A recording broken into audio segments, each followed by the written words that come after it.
MAF and CAF. Sorry to use these abbreviations. Medics are notorious for abbreviations. Are closely interlinked.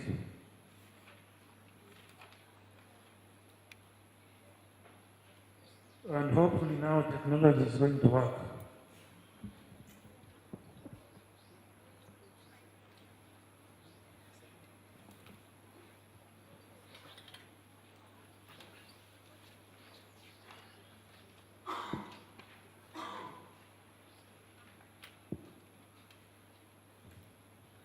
But again, just to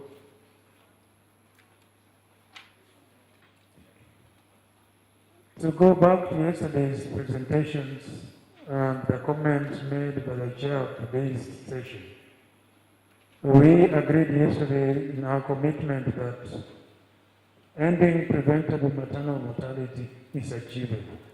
We know that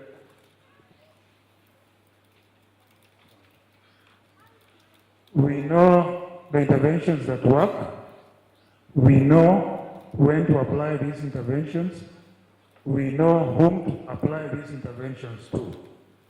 And despite a short period of time left, it is practically possible to make a lot of ground between now and December 31st, 2015.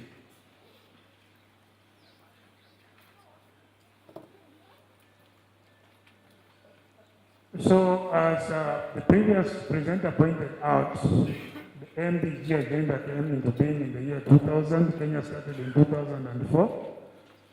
However, in 2010, at the World Health Assembly, it was noted that sufficient progress was not being made.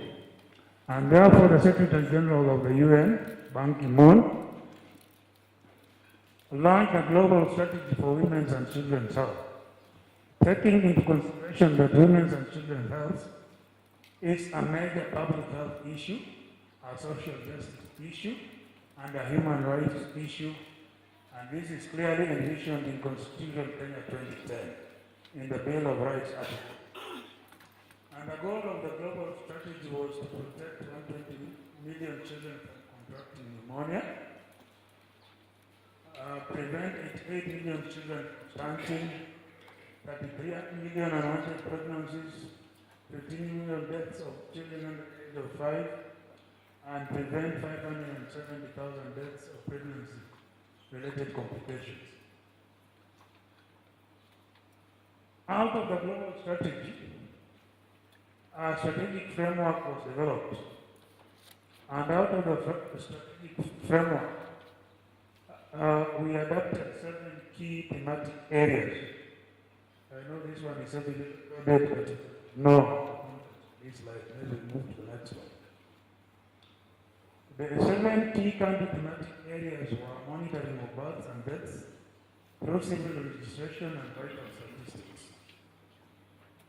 And this is important because even as a national level, if you remember yesterday's presentations, maternal mortality figures that were presented here vary from 5,500 annually to 8,000. It means you have a problem with number 1. And that is why you cannot come up with a standard figure. Because if you are doing it correctly, then all of us from whatever sector should be taking of one figure. So monitoring of births and deaths through civil registration and vital statistics is very important. Monitoring of results, strong M&D data quality verification and transparency. And more so even at the facility level, it's important for us to practice this because then we'll be able to make evidence-based decisions. Number 3 was maternal death review.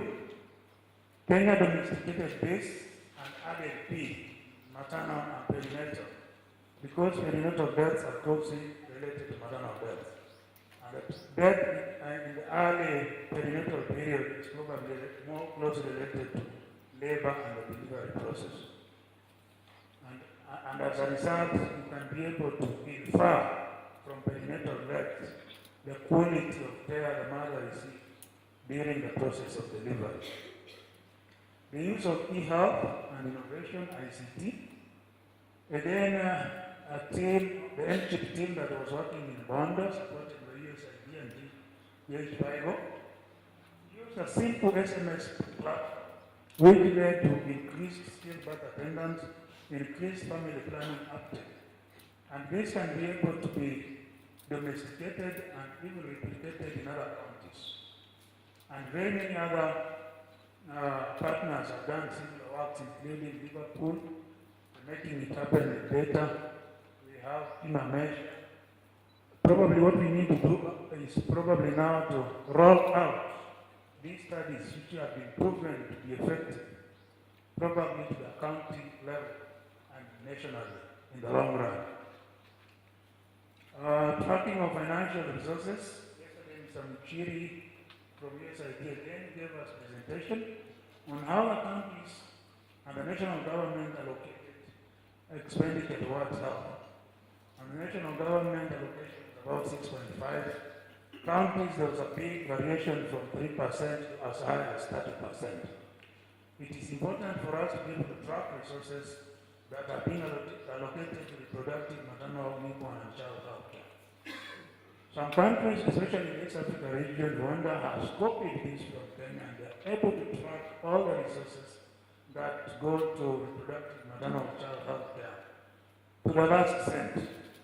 And Kenya is in the process of implementing that. Then, the thematic area was annual review, the annual sector review, including all the relevant stakeholders. Yesterday, the DMX mentioned that probably at the end of this year or early next year, we are going to have a health summit where all the stakeholders in the health sector will be invited to be able to share and see the way forward and how to improve the health of the Kenyan people. Then finally was advocacy and action. I think we should have been number one, because yesterday's presentations were dedicated to advocacy and action, the political commitment, and that is why you saw their excellencies signing the commitment on the community. And we are going to use that scorecard to be able to hold them accountable to the people of the respective counties that they represent. Political commitment in Kenya has really changed since the Jubilee government came into power. Remember the first edict that the president declared free maternity services on the 1st of June 2013. And that has led to increased skilled birth attendance or skilled delivery in health facilities, as was presented yesterday by the DMS. The numbers have increased by more than 20% in the last 1 year. And we hope we'll maintain that momentum and take it even to a higher level. The key milestones of the accountability framework and the progress made was that in February 2012, there was a regional workshop in Tanzania. A year later, there was a stakeholders workshop. Same year in April, the catalytic fund with the support from World Health Organization was discussed. In October of last year, county workshops were held. And in 2014, June, July, a midterm assessment has been conducted. And analysis of the midterm assessment is ongoing. Kenya received the catalytic fund of about USD 50,000, which is about 22 million Kenya shillings. And based on the activities and the strategic areas that we wanted to focus on, this is how the 22 million was distributed. It ranged from 8% to about 20% in the various thematic areas. With the highest allocation again went to maternal death and perinatal surveillance and response and advocacy and action. And e-health receiving the lowest allocation at about health 8%. The progress in the country accountability framework, in terms of civil registration vital statistics assessment, has been completed, the plan has been developed. So we a strategic plan for the Civil Registration Department. The MOH, the Ministry of Health, and that was done with the Ministry of Health in partnership with the Civil Registration Department. In maternal death surveillance and response, we have developed tools for MPDSR. Training of 11 selected pre-service training institutions has been scheduled, and countrywide audit of MPDSR implementation has been done. That was done in June, July. Analysis is ongoing, and very soon we'll be able to share the results with you. In terms of monitoring and evaluation, we had a consensus on the 11 core indicators to be monitored and the data sources, mainly from the DHIS. And Kenya is also developing a roadmap for strengthening its M&E component at the ministry headquarters level and at the county level. The national e-health strategy, we have an e-health policy and strategy, which were launched and were developed and launched officially. And we have had 4 quarterly national EM health forums convened by the ministry. The country reporting on health expenditure by financing source, the country was able to disseminate the findings of the national health accounts for 2010, and 25 officers were oriented on the social health accountability in 2011. And USID has gone further. So if you remember Mr. Mushiri's presentation yesterday on how the national government allocated funds and in comparison with the county government.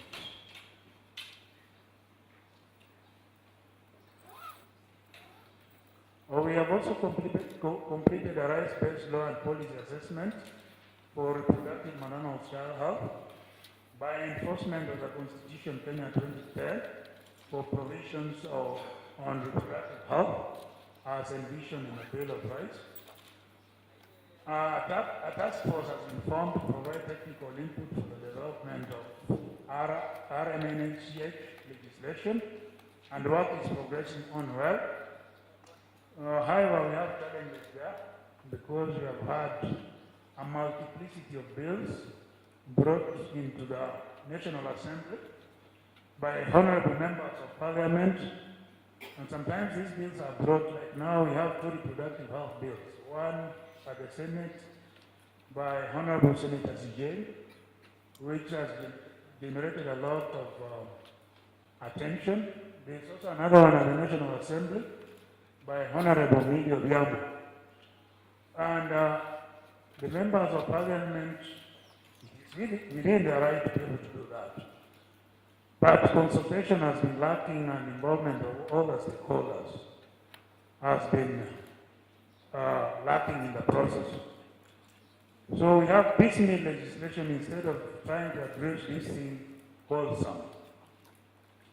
We have legal drafting ongoing for the reproductive maternal child health legislation, awaiting cabinet memo and review and subsequent parliamentary debate and enactment if approved.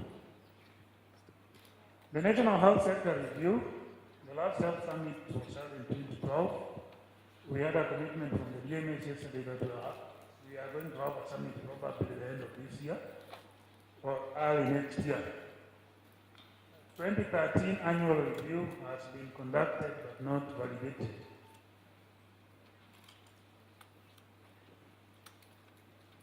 Then the political leadership engaged in reproductive maternal and newborn child health. Of course, the first one was the edict by His Excellency the President on free maternity services on 1st of June 2013. The Beyond Zero campaign by Her Excellency the First Lady for maternal newborn child health and the elimination of mother-to-child transmission of HIV. This campaign has been replicated all over the country by the spouses of the governors in all the 47 counties.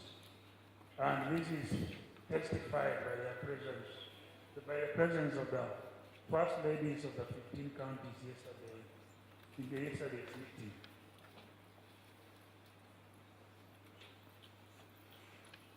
The MPDSR audit preliminary report is important because as account health teams, we need to be accountable for the activities we undertake and delivering maternal newborn child health. This process covered 15 high maternal mortality burden. Not necessarily the county is represented here today. A sample of 75 facilities was taken at the county referral sub-county health center and dispensaries. The data for January to December 2013 from those facilities, maternal deaths were 243 by facilities, while civil registration captured 258. That is expected because civil registration recovers statistics from the community level. Perinatal deaths were that, all that reported as indicated. The reporting of cause of death is not complete. From the focus group discussion, they will say that the mother just died or say she died of something else. A woman who dies the baby now becomes such a big issue, so that information is just concealed or they refuse to say it. That is a report from one of the FGDs. Any death that occurred outside the facility was also not captured. Challenges, again from the focus group discussions and from the facilities, why mothers die, lack of supplies, equipment, gaps in the referral system, poor access to facilities, exceptions around facility deliveries, regular facility level maternal birth reviews.